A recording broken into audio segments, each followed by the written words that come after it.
Hi guys and welcome back to the channel Deepak Yadav Education. Welcome to the daily current affairs of 13th of April 2026. तो guys आज है तारीख 13 अप्रैल 2026 और है Monday. आज की तारीख से जितने भी मोस्ट इंपॉर्टेंट करंट अफेयर्स बनेंगे वो सारे के सारे करंट अफेयर्स हम लोग इस पर्टिकुलर लेक्चर के अंदर में डिस्कस करेंगे।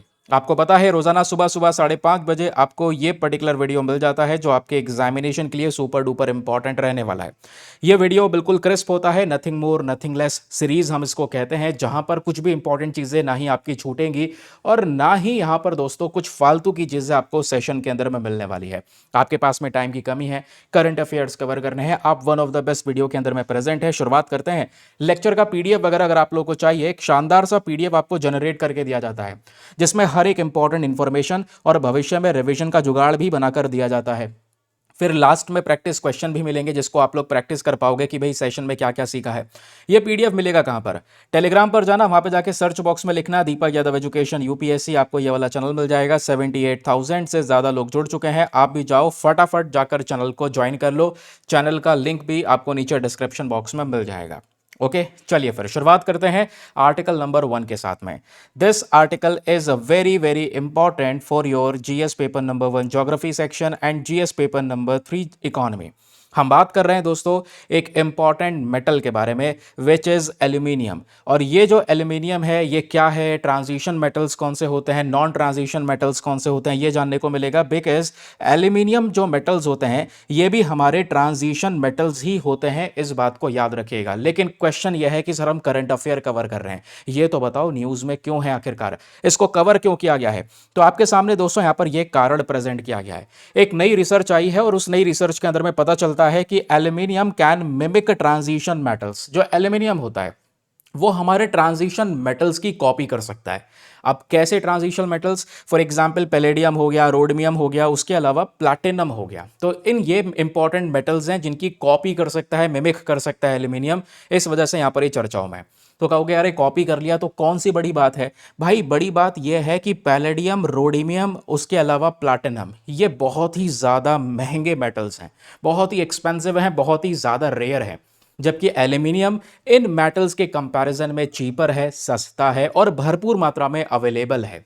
तो भाई ये हुआ ना एक अल्टरनेट वाला गेम, है ना। तो इस वजह से यहां पर ये इंपॉर्टेंट है क्योंकि एल्यूमिनियम इनको मिमिक कर सकता है, कॉपी कर सकता है, और ये मेटल्स भाई मिल नहीं रहे, नहीं मिल रहे, कोई बात नहीं, चलो हम एल्यूमिनियम लेकर जुगाड़ कर लेंगे, अपना काम चला लेंगे। दैट इज वाई ये रेलिवेंट है। पीआईबी के अंदर में कवर किया गया है, ऑल इंडिया रेडियो में कवर हुआ है, इंडियन एक्सप्रेस में कवर हुआ है। तो पढ़कर जरूर से जाना मेरे दोस्त, क्योंकि हर साल आप देख पाओगे जितने भी रेयर अर्थ एलिमेंट्स हैं उनमें कुछ इंपॉर्टेंट मेटल्स, मिनरल्स, इनको लेकर हर साल कुछ ना कुछ क्वेश्चंस बनते हैं। तो अब जब हम लोग एल्यूमिनियम की बात कर रहे हैं तो उसका सिंबल है AI। ठीक है, एटॉमिक नंबर है 13। इसको यहां पे हम लोग क्लासिफाई करते हैं as a post transition metal. Aluminium कहां से आता है याद करो, आपको पढ़ाया है मैंने, कल भी पढ़ाया है, इवन मैंने परसों भी पढ़ाया है और उससे पहले भी पढ़ाया है। एक लड़ाई चल रही है उड़ीसा के अंदर में बॉक्साइट माइनिंग को लेकर। तो बॉक्साइट जो ओर होता है इसी से ही एल्यूमिनियम हमको मिलता है। ठीक है, और ये बॉक्साइट आज भारत में सबसे ज्यादा कौन से राज्य में प्रेजेंट है दोस्तों? तो वो है हमारा ओडिशा।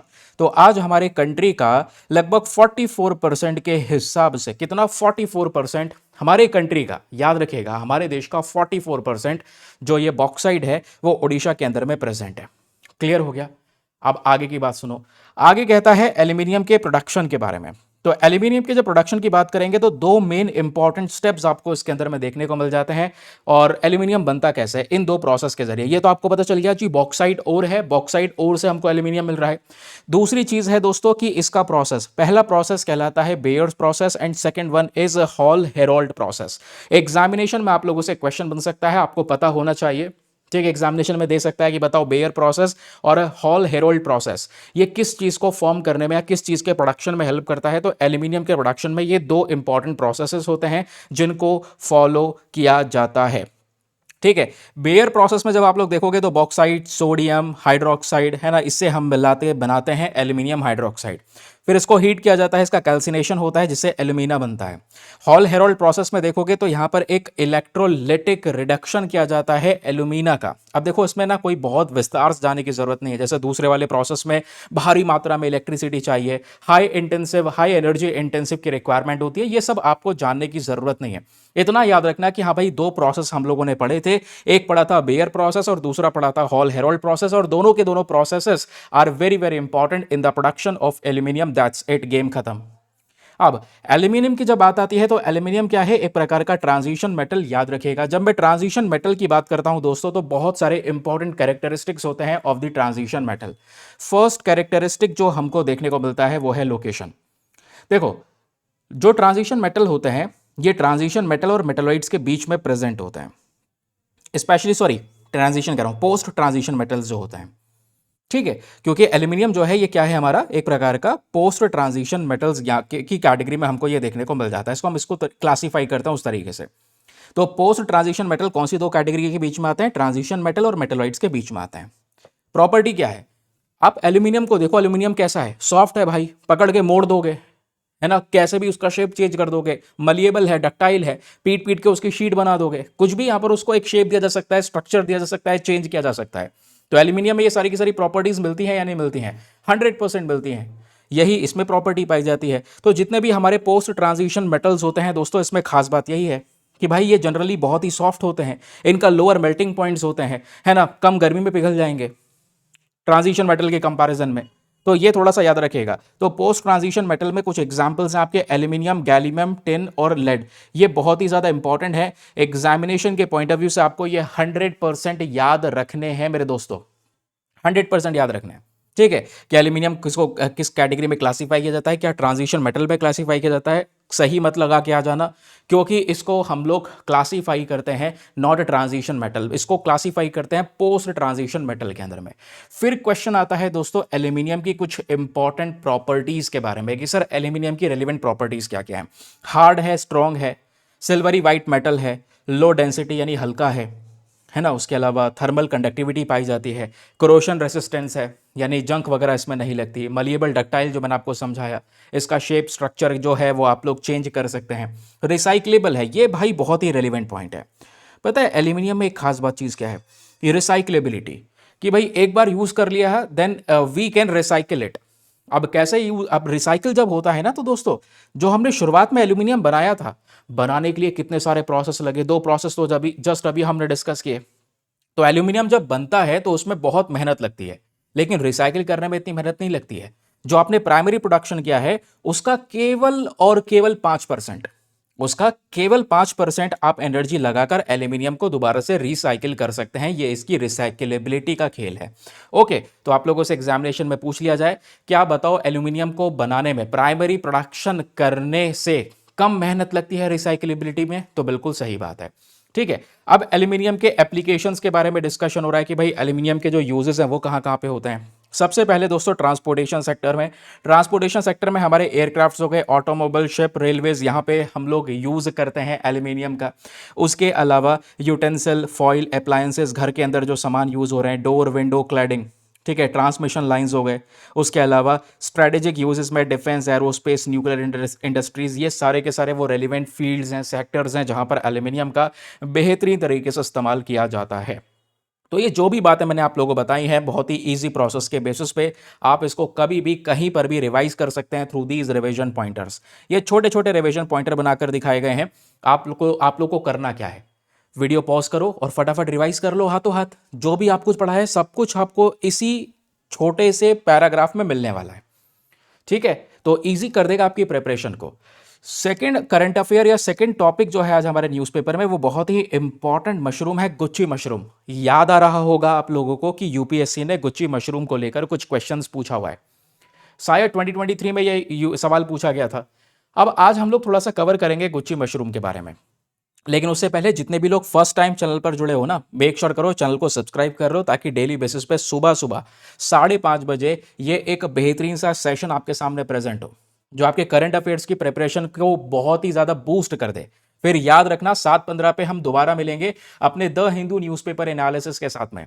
जहां पे हम लोग कवर करते हैं हमारे द हिंदू की सारी इंपॉर्टेंट खबरों को, एडिटोरियल को, साइंस एंड टेक को। याद रखना 7:15 इज द मेन टाइम। आप लोगों को लाइव डिस्कशन में, लाइव सेशन में अवेलेबल होना है। अगर आपको करंट अफेयर्स के लिए कहीं पर भी नहीं भागने की जरूरत है, दो चीजें मैं आपको डेली बेसिस पे दे रहा हूं, इनको कवर करना है बहुत इजीली। ज्यादा समय नहीं लग रहा है, आधा घंटा इसमें लगता है, 30-40 मिनट उसमें लगते हैं। दुनिया भर के तमाम वीडियोस है जो 2-2 घंटे के अपलोडेड हैं, ठीक है। उससे बढ़िया है कि 2 पार्ट्स में डिवाइड करके आप बढ़िया तरीके से चीजों को पढ़ लो, ठीक है।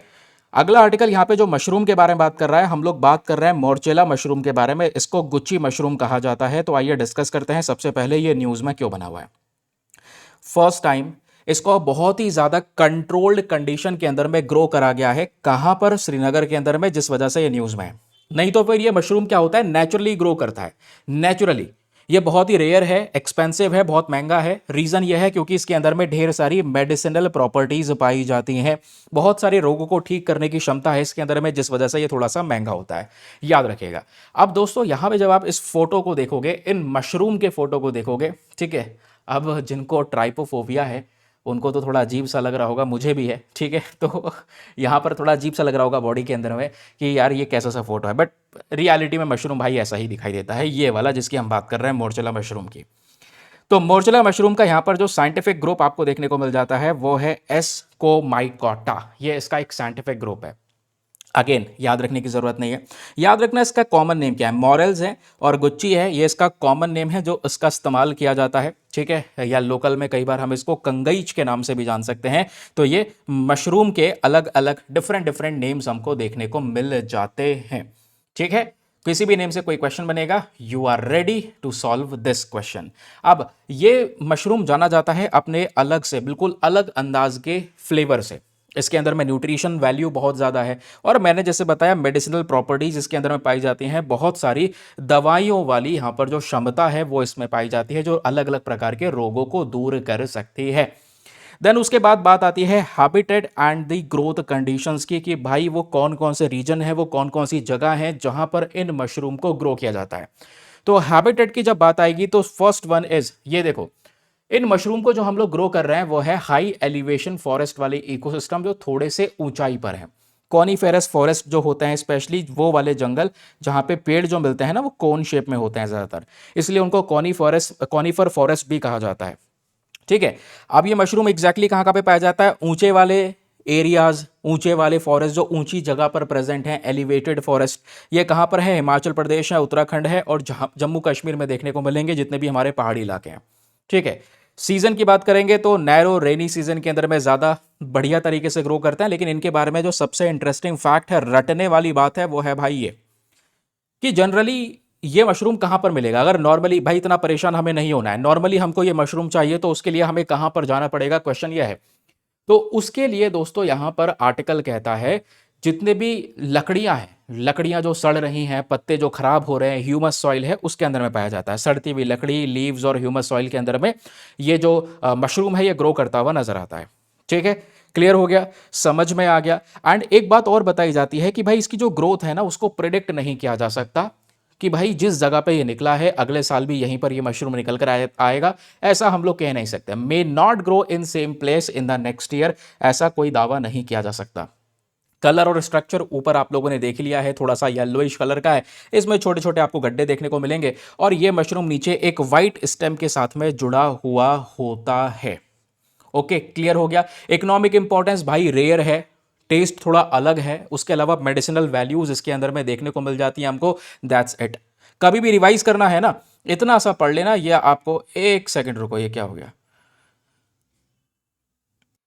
हाँ, तो मैं क्या कह रहा था, कभी भी यहां पर रिवाइज करना हो तो आप इसको रिवाइज कर सकते हैं थ्रू दीज रिवीजन पॉइंटर। देखो, वीडियो को पॉज कर लो और आपको इस पैराग्राफ के अंदर में जो भी इंफॉर्मेशन दी गई है फटाफट उसको रिवाइज कर लो, काम बढ़िया तरीके से आपका हो जाएगा।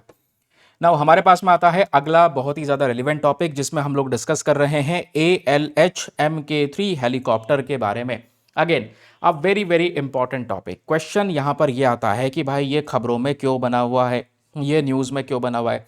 हिंदुस्तान एरोनॉटिक्स लिमिटेड, ये कंपनी है दोस्तों भारत की, इन्होंने रिसेंटली 4 ये जो ALH हेलीकॉप्टर हैं, ठीक है, हम लोग एडवांस लाइट हेलीकॉप्टर्स की बात कर रहे हैं, ये जो ALH MK3 मैरीटाइम हेलीकॉप्टर्स हैं, ये इंडियन कोस्ट गार्ड को सौंपे हैं।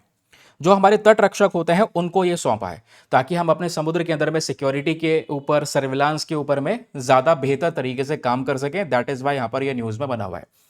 तो क्वेश्चन यहीं पर आता है about the ALH MK3 helicopters. ये जो ALH MK3 हेलीकॉप्टर्स हैं ये एग्जैक्टली हैं क्या और किस तरीके से वर्क करते हैं, समझिए, एग्जामिनेशन में यही पूछा जाएगा। ये किस प्रकार के हेलीकॉप्टर हैं? तो एडवांस लाइट हेलीकॉप्टर हैं, हल्के हैं, ऊंची उड़ान भर सकते हैं, स्पेशली समुद्र पर, यानी कि जो मैरीटाइम ऑपरेशन है वो चला सकते हैं। और जब मेरे दोस्त मैरीटाइम ऑपरेशन की बात आती है तो ये क्या क्या कर सकते हैं, ये देखिए, समुद्र पर निगरानी बनानी हो, सर्च और रेस्क्यू ऑपरेशन चलाना हो, इवन कोई इवैक्यूएशन करना हो, लोगों को इधर से उधर पहुंचाना हो, कोस्टल सिक्योरिटी की बात आएगी, एंटी पायरेसी ऑपरेशन चलाने हो, समुद्री लुटेरों के खिलाफ ऑपरेशन चलाने हो, ट्रांसपोर्टेशन का काम करना हो, VIP मूवमेंट हो, वो सारे के सारे काम ये पर्टिकुलर हेलीकॉप्टर कर पाएगा। फिर एक क्वेश्चन आता है यहां पर इस हेलीकॉप्टर के इंपॉर्टेंस के बारे में। इंपॉर्टेंस क्या है भाई? ये भारत के कोस्ट गार्ड को बहुत ही ज्यादा मजबूत करने वाला है, इंडिया की मैरीटाइम सिक्योरिटी को यहां पर ये बढ़ाने वाला है, मजबूत करने वाला है, इतना यहां पर याद रखिएगा, ये बहुत काम की चीज है। अच्छा, इस हेलीकॉप्टर के अंदर में 2 इंजन लगाए गए हैं, तो ये multi role twin engine helicopter है, जिसके अंदर में advance avionics, glass cockpit, high night operation capability, यानी रात में भी कोई ऑपरेशन चलाना हो तो आप इस हेलीकॉप्टर के जरिए किसी भी प्रकार के वेदर में ऑपरेशंस को कंडक्ट कर सकते हैं। तो यह है यहां पर इसका एक सबसे बड़ा फीचर। नाउ क्वेश्चन यहां पर यह है कि यह हेलीकॉप्टर किसको सौंपा गया है? यह सौंपा गया है दोस्तों भारत के कोस्ट गार्ड को, भारत के तट रक्षक को। तो इंडियन कोस्ट गार्ड के बारे में 2-4 फैक्ट्स हैं, क्योंकि जब भी हम लोग अपने आर्म्ड फोर्सेस के बारे में बात करते हैं, या तो हम अपनी नेवी के बारे में बात कर लेते हैं, एयरफोर्स के बारे में बात कर लेते हैं, आर्मी के बारे में बात कर लेते हैं, हम इंडियन कोस्ट गार्ड को छोड़ देते हैं। तो यहां पर इंडियन कोस्ट गार्ड का एक बहुत ही ज्यादा बड़ा रोल देखने को मिलेगा, जिसको यहां पर हम एग्जैक्टली कवर करने वाले हैं। तो इंडियन कोस्ट गार्ड की जब भी बात आएगी तो याद रखिएगा, ये मैरीटाइम आर्म्ड फोर्सेस है, जो स्पेशल तौर पे हमारे डिफेंस मिनिस्ट्री, यानी जो रक्षा मंत्रालय है, इसी के अंडर में यहां पर ये आता है। ओके, अब जब इसको रेज करने की बात आती है तो 1 फरवरी 1977 में बॉडी बनाई जाती है, एस्टेब्लिश की जाती है एक पर्टिकुलर एक्ट के माध्यम से, कोस्ट गार्ड एक्ट 1978 के माध्यम से। ओके, ये क्लियर हुआ। उसके अलावा इसके हेडक्वार्टर्स की बात करेंगे तो न्यू दिल्ली में इसका हेडक्वार्टर है, और इसको डायरेक्टर जनरल, एक डायरेक्टर जनरल जो होते हैं वो इस पर्टिकुलर इंडियन कोस्ट गार्ड को हेड करते हैं। नाउ जब फंक्शन की बात आती है तो उसका मेन काम क्या है? हमारे समुद्र की सुरक्षा करना, ठीक है, मैरीटाइम थ्रेट्स को यहां पर डील करना। और इसका इंडियन कोस्ट गार्ड का मेन मोटो क्या है, मेन एम क्या है, थोड़ा सा इसको भी याद रखिएगा। मोटो की बात आएगी तो मोटो है वयम रक्षमम, वयम रक्षमः, यानी वी प्रोटेक्ट। तो थोड़ा सा ये पता होना जरूरी है, कभी भी रिवाइज करना है तो आप रिवाइज कर सकते हैं रिवीजन पॉइंटर के जरिए, कि ALH MK3 क्या है, किसने डेवलप किया है, twin engine multi role helicopter, uses हम लोगों ने डिस्कस किए, एंड हम लोगों ने यहाँ पर इंडियन कोस्ट गार्ड के बारे में बात की है। तो कोई भी क्वेश्चन हो एग्जामिनेशन में आप आराम से यहाँ से डील कर पाएंगे, बहुत ही ज़्यादा मज़ेदार तरीके से। चलिए फिर अगला आर्टिकल। अगला आर्टिकल बात करता है एंटार्क्टिक स्पीशीज के बारे में। देखो, एंटार्क्टिक की कुछ अलग अलग प्रजातियां हैं जो चर्चाओं में बन चुकी हैं, और चर्चाओं में बनने के पीछे का रीजन बहुत ही ज्यादा इंपॉर्टेंट है। रीजन यह है कि सर IUCN की रेड लिस्ट को अपडेट कर दिया गया है। दैट इज वाई आपको पढ़ना बेहद जरूरी है, बहुत ही ज्यादा जरूरी है। तो IUCN की रेड लिस्ट को अपडेट करना, यह हमारे लिए इतना ज्यादा इंपॉर्टेंट कैसे है सर? पहले तो यह बताओ। ऑब्वियसली ये क्वेश्चन आपके दिमाग में आ रहा होगा। तो ये न्यूज में इसलिए है क्योंकि IUCN ने, जैसे मैंने आपको बताया, कि अपनी जो रेड लिस्ट वाला डेटा है या स्टेटस है उसको अपडेट कर दिया है। तो यहां पर जो मेजर कंसर्न, मेजर एक चिंता वाली बात पैदा हो रही है वो है क्लाइमेट चेंज की और अलग अलग प्रकार के डिजीज की, कि ढेर सारी अलग अलग प्रकार की जो बीमारियां हैं वो हमको देखने को मिल जाती हैं, और दूसरी प्रकार की बीमारियां हैं जिनके फैलने की वजह से आज ये सारी की सारी प्रजातियां खतरे में जाती जा रही हैं। 3 प्रजातियां ऐसी हैं जो अच्छी खासी बेचारे सुरक्षित थे, लेकिन हुआ क्या, क्लाइमेट चेंज की वजह से, अलग अलग बीमारियों की वजह से आज इनकी प्रजाति खतरे में आ चुकी है। इनको कहीं ना कहीं हमने एंडेंजर्ड कैटेगरी में कवर कर दिया है, आगे मैं आपको समझाऊंगा। तो इसमें जो पहली स्पीशी हमारे सामने प्रेजेंट है वो है एम्परर पेंगुइन। याद रखिएगा, कौन सी स्पीशी है? Emperor penguin. एग्जामिनेशन में आप लोगों से क्वेश्चन बन सकता है। एम्परर पेंगुइन, जिसका साइंटिफिक नेम है एप्टेनोडाइट्स फॉर्स्ट्री, ये इसका साइंटिफिक नेम है। IUCN स्टेटस की बात करेंगे तो इसको एंडेंजर्ड कैटेगरी में याद रखना, एंडेंजर्ड कैटेगरी में कवर किया गया है। खतरे में है ये प्रजाति। एंडेंजर्ड मतलब खतरा होता है। खतरे में क्यों है? भाई पहले ये नियर थ्रेटेंड थी, पहले ये प्रजाति खतरे के करीब थी, पास थी, खतरे में नहीं थी। अब क्या हुआ, एंडेंजर्ड कैटेगरी में आईयूसीएन स्टेटस ने इसको अपडेट कर दिया है। कारण क्या है, क्लाइमेट चेंज, टेम्परेचर का बदलना, आइस का मेल्ट होना, लगातार बर्फ पिघलना, ये मेन रीजन आपको देखने को मिल जाएंगे जिसकी वजह से ये प्रजाति आज बहुत ही ज्यादा खतरे में प्रेजेंट है। फिर क्वेश्चन आता है यहां पर बहुत ही सारे इंपॉर्टेंट की कैरेक्टरिस्टिक्स के बारे में, कुछ सोल्यूशंस के बारे में यहां पर डिस्कशन हो रहा है, बात हो रही है। जैसे सबसे पहले हम बात कर रहे हैं कि देखो ये सॉरी सोल्यूशन नहीं, की कैरेक्टरिस्टिक्स में हम बात कर रहे हैं, तो ये जो पर्टिकुलर पेंगुइन है ना, 18 पेंगुइन की प्रजातियों में से एक बड़े साइज की यहां पर ये पेंगुइन इसको माना जाता है। ये है भाई इसका एक बहुत इंपॉर्टेंट कैरेक्टरिस्टिक। फिर दूसरी जो प्रजाति है जिसको खतरे में रखा गया है वो है फर सील। ये सील आपको देखने को मिल जाएगी जिसके बॉडी के ऊपर में फर है, और पहले ये लीस्ट कंसर्न में कैटेगरी में कवर की गई थी, मतलब अच्छी खासी पॉपुलेशन थी, कोई टेंशन ही नहीं थी। अब अगेन इनको भी एंडेंजर्ड कैटेगरी में कवर कर दिया गया है, क्लाइमेट चेंज की वजह से इनकी पॉपुलेशन पर भी असर पड़ रहा है। तीसरी जो स्पीशी आपको देखने को मिल जाएगी, जो थंबनेल में भी हम लोगों ने मेंशन कर रखा है, वो है सदर्न एलिफेंट सील। तो ये जरूर से पढ़कर जाना सदर्न एलिफेंट सील के बारे में। तो हुआ एक्चुअली में यह है कि इसका भी स्टेटस पहले लीस्ट कंसर्न कैटेगरी में था, भाई अच्छी खासी पॉपुलेशन अवेलेबल थी, तो कोई इतना ज़्यादा बड़ा चिंता की बात नहीं थी। लेकिन आईयूसीएन के अंदर में इनको भी हम लोगों ने कहाँ पे कवर कर दिया है, वल्नरेबल कैटेगरी में कवर कर दिया है। यह है एक बहुत बड़ा इशू। तो ये भी वल्नरेबल कैटेगरी में कवर हो चुकी है प्रजाति, जिस वजह से आज के समय पर चर्चाओं में है। तो क्वेश्चन यह है कि भाई ये प्रजाति क्यों डिक्लाइन हो रही है, रीजन है बर्ड फ्लू। तो बोला ही गया था शुरुआत में कि या तो भाई क्लाइमेट चेंज है या अलग अलग प्रकार की बीमारियां हैं जिनकी वजह से ये बर्ड्स लगातार खतरे में जाती जा रही हैं। रटना लेना, इसमें रट्टा मारना है बिल्कुल। देखो आपको बता दूंगा रट्टा मारना है तो इन तीनों स्पीशीज का आईयूसीएन स्टेटस को रट लेना, अपडेट कर लिया गया है। Emperor penguin now in endangered status, fur seal ये भी एंडेंजर्ड कैटेगरी में है, एंड सदर्न एलिफेंट सील जो है ये वल्नरेबल कैटेगरी में। ठीक है, याद रखोगे इसे। चलो अगला आर्टिकल। अगले आर्टिकल में दोस्तों यहां पर मेंशन किया गया है एक इंपॉर्टेंट सैटेलाइट के बारे में, या नासा का एक बहुत ही ज्यादा रेलेवेंट मिशन जिसको नाम दिया गया है पेस सैटेलाइट। ये मिशन क्या है, आइए मैं आपको थोड़ा सा एक्सप्लेन करता हूं। पहली बात तो यहां पर ये न्यूज में क्यों है इसको समझ लेते हैं। हाल ही में क्या हुआ है, रिसर्चर्स ने यह पाया कि जो पेस सैटेलाइट है वो बहुत बेहतरीन काम कर सकता है। ये सैटेलाइट हमारे एटमॉस्फेयर के अंदर में जो प्रेजेंट नाइट्रोजन डाइऑक्साइड है, एटमॉस्फेयर में जो नाइट्रोजन डाइऑक्साइड प्रेजेंट है उसको डिटेक्ट करने में हेल्प कर सकता है पेस सैटेलाइट। ये बेसिक तौर पे इस आर्टिकल में डिस्कस किया जा रहा है। ठीक है, अब क्वेश्चन यह है कि इसकी मेन क्षमता क्या है, इसकी मेन एबिलिटी क्या है। मेन एबिलिटी है अलग अलग प्रकार के मिशंस को आइडेंटिफाई करना, जो भी एमिशन हो रहे हैं, जो प्रदूषण हो रहे हैं स्पेशल तौर पे उनको आइडेंटिफाई करना। तो नाइट्रोजन डाइऑक्साइड को यहां पर ये आइडेंटिफाई करेगा, याद रखना बहुत ही क्लियर लेवल पर सारी की सारी डिटेल शेयर करेगा, है ना। तो इससे क्या होगा, हमें पता चलेगा कहां कहां से किस किस जगह से कितना नाइट्रोजन डाइऑक्साइड एमिट हो रहा है, इंडिविजुअल फैक्ट्री से, हाईवे से, है ना। तो इससे हम क्या कर पा रहे होंगे, अपने एयर पोल्यूशन को, जो ये वायु प्रदूषण है उसको बेहतरीन तरीके से मॉनिटर किया जा रहा होगा इस स्पेस सैटेलाइट से। तो रिसर्चर्स ये कहते हैं पेस सैटेलाइट के बारे में। अब क्वेश्चन ये है भाई, एग्जामिनेशन में specially GS paper number 3 science and technology, आप लोगों से पेस सैटेलाइट के बारे में क्वेश्चन पूछा जा सकता है। सबसे पहली चीज फुल फॉर्म याद रखिएगा, फुल फॉर्म है plankton aerosol cloud and ocean ecosystem. ये पेस की फुल फॉर्म है। नासा ने इसको डेवलप किया है 2024 में, यहां पर इसको लॉन्च किया गया था। एंड कहां पे लॉन्च किया गया था, सन सिंक्रोनस ऑर्बिट पर। जियो स्टेशनरी ऑर्बिट नहीं, जियो स्टेशनरी ऑर्बिट तो भाई 36,000 किलोमीटर की दूरी पर है। सन सिंक्रोनस ऑर्बिट तो जस्ट पास में है। तो हमने बिल्कुल अपने अर्थ के पास में इसको लॉन्च किया है ताकि हम अर्थ पे क्या कर सकें, अपने पृथ्वी पर ओशन बायोलॉजी को स्टडी कर सकें, एरोजोल को स्टडी कर सकें, क्लाउड्स को स्टडी कर सकें। तो ये मेन पर्पस है पेस सैटेलाइट का। तो एग्जामिनेशन में क्वेश्चन बन सकता है रिगार्डिंग द स्पेस सैटेलाइट। ये क्या करता है, हाई क्वालिटी के, हाइपर स्पेक्ट्रल जिसको बोला गया है, हाई क्वालिटी के हाई रेजोल्यूशन का डेटा प्रोवाइड करवाना, एनवायरमेंटल मॉनिटर करना। उसके अलावा इसमें जो अलग अलग यंत्र लगाए गए हैं जिसके माध्यम से आज ये हमारे एनवायरमेंट को मॉनिटर करेगा, इसमें पहला है ओशन कलर इंस्ट्रूमेंट, फिर उसके बाद में है एडवांस ऑप्टिक स्पेक्ट्रोमीटर, देन उसके बाद में मेजर्स में जब आप लोग देखोगे तो क्या क्या आता है, ओशन कलर, जो ओशन का कलर है ना, उसको ये मेजर करने का काम करता है, क्लाइमेट और ओशन की स्टडीज को मेजर करने का काम करेगा। फिर क्वेश्चन आता है एडिशनल इंस्ट्रूमेंट्स की।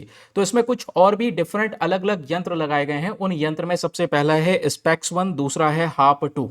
ठीक है, ये दो मेन इंपॉर्टेंट एडिशनल इंस्ट्रूमेंट्स भी इसके अंदर में देखने को मिलते हैं। ये क्या करने वाला है, हमारे क्लाउड्स को, बादलों को, एरोजोल्स को, ओशन पार्टिकल्स को, इन सभी चीजों को ऑब्जर्व करने में बहुत ही ज्यादा हेल्प करेगा, है ना। इन सबको मॉनिटर करने में हेल्प करेगा। इसका फायदा क्या है भाई, इससे जो प्लैंकटन होते हैं, माइक्रोस्कोपिक मैरीन लाइफ की हम बात कर रहे हैं, जो समुद्र के अंदर में प्रेजेंट है, उसको स्टडी कर पाएंगे, है ना। हवा में कितने जो पार्टिकल्स हैं उनको स्टडी कर पाएगा। स्पेशली जो हम पोल्यूटेंट्स की बात कर रहे हैं, जो फिश की हेल्थ है वो मॉनिटर करने में हेल्प करेगा। हार्मफुल एल्गल ब्लूम, कहीं कहीं पे काई बहुत बढ़ने लगती है, उसमें मदद करेगा। एयर पोल्यूशन को ट्रैक करने में मदद करेगा। वाइल्ड फायर स्मोक एनालिसिस में मदद करेगा, है ना। उसके अलावा ओशन एटमॉस्फेयर को हम बहुत आराम से समझ सकते हैं, क्लाइमेट चेंज के इम्पैक्ट को समझ सकते हैं इस पर्टिकुलर पेस इनिशिएटिव के माध्यम से। याद रखना जरूरी है कि पेस सैटेलाइट नासा का मिशन है। Main purpose ocean biology, aerogel और क्लाउड्स वगैरह को यहाँ पे अंडरस्टैंड करना, ये हमारा मेन टारगेट है। तो आई होप बढ़िया तरीके से क्लैरिटी मिल चुकी है। चलिए फिर शुरुआत करते हैं। ये रहे रिवीजन पॉइंटर और ये रहे आपके आज के प्रीलिम्स के प्रैक्टिस क्वेश्चन। फटाफट सभी लोग कमेंट सेक्शन ओपन कर लो और स्टार्ट करो एक एक करके सभी प्रश्नों का जवाब देना। जो भी क्वेश्चन आप लोगों से पूछे गए, आप सभी लोगों ने उन क्वेश्चंस के आंसर देने हैं। क्वेश्चन नंबर 1 कहता है, consider the following statements about aluminium. Aluminium को लेकर यहां पर 1, 2 और 3 स्टेटमेंट है, बताओ कौन सा सही है। पहला, ये एक ट्रांजिशन मेटल है जिसका एटॉमिक नंबर 13 है। दूसरा, ये जो एल्यूमिनियम है इसको बॉक्साइट से निकाला जाता है बेयर और हॉल हेरोल्ड प्रोसेस का इस्तेमाल करके। तीसरा, जो एल्यूमिनियम की रिसाइकलिंग होती है इसमें थोड़ा सा कम एनर्जी लगता है देन इट्स प्राइमरी प्रोडक्शन। तो बताएं कौन सा स्टेटमेंट सही है। Option A 1 only, 2 and 3 only, C 1 and 3 only, या फिर डी तीनों के तीनों स्टेटमेंट्स करेक्ट हैं। अगला क्वेश्चन आपके सामने यहां पर ये प्रेजेंट है। ये बात करता है, consider the following characteristics of Morchella gucchi mushroom. जो ऊपर आपने मोर्चेला मशरूम के बारे में पढ़ा है उसके बारे में हम बात कर रहे हैं। तो इस मशरूम को लेकर अगेन आपके पास में 2 स्टेटमेंट्स हैं, बताओ दोनों में से कौन सा स्टेटमेंट सही है।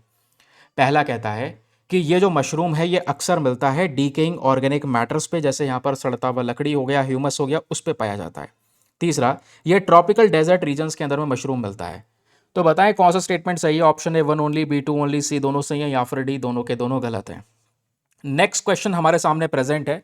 क्वेश्चन कहता है कि consider the following Antarctic species and their IUCN status. Antarctic species के नाम दिए गए हैं और आईयूसीएन स्टेटस उनको दिया गया है। बताना है भाई कौन कौन से सही तरीके से मैच हुए हुए हैं, कौन से पेयर्स करेक्टली मैच्ड हैं। पेयर नंबर 1 कहता है, क्या एम्परर पेंगुइन एंडेंजर्ड कैटेगरी में है। दूसरा, क्या फर सील वल्नरेबल कैटेगरी में है। तीसरा, जो सदर्न एलिफेंट सील है क्या ये वल्नरेबल कैटेगरी में है। तो बताएं दोस्तों तीनों में से कौन सा सही है। Option A 1 and 3 only, B 2 and 3 only, C 1 only, या फिर डी तीनों के तीनों स्टेटमेंट्स यहां पर सही हैं। अगला क्वेश्चन आपके सामने प्रेजेंट है, consider the following statements regarding the PACE satellite. PACE satellite को लेकर भी 2 स्टेटमेंट्स हैं, बताओ कौन सा सही है। पहला, ये एक ऐसा मिशन है जिसको नासा के थ्रू लॉन्च किया गया था ओशन, एरोजोल और क्लाउड्स को स्टडी करने के लिए। सेकंड स्टेटमेंट कहता है कि ये जो पेस सैटेलाइट है ये ऑपरेट करता है जियो स्टेशनरी ऑर्बिट के अंदर। तो बताएं दोनों में से कौन सा स्टेटमेंट सही है। Option number A 1 only, B 2 only, C दोनों सही है, या फिर डी दोनों के दोनों गलत हैं। तो बताएं दोस्तों यहाँ पर इसका सही उत्तर क्या होना चाहिए। यह है हमारा आज का डिस्कशन। आई होप आपको मजा आया होगा, बहुत सारी जानकारी मिली होगी। और याद रखना, रोजाना सुबह 5:30 बजे इसी तरीके से आपको ये सेशन दिया जाता है। और ऑब्वियसली इस ग्रुप का जो इस लेक्चर का जो पीडीएफ वगैरह है, जैसे मैंने आप लोगों को बताया, ये पीडीएफ मिल जाएगा टेलीग्राम चैनल पर, दीपा यादव एजुकेशन यूपीएससी। उसको जाकर ज्वाइन कर लेना। वहाँ पे सारे के सारे PDFs on a daily basis आपको अवेलेबल करवाए जाते हैं। ठीक है, चलिए फिर सेशन को करते हैं हम लोग यहाँ पर समाप्त। आज के लिए बाय बाय, और 7:15 पे सेशन पे जुड़ जाना। आज के लिए बाय बाय वापस से। Have a nice day, thank you and जय हिंद।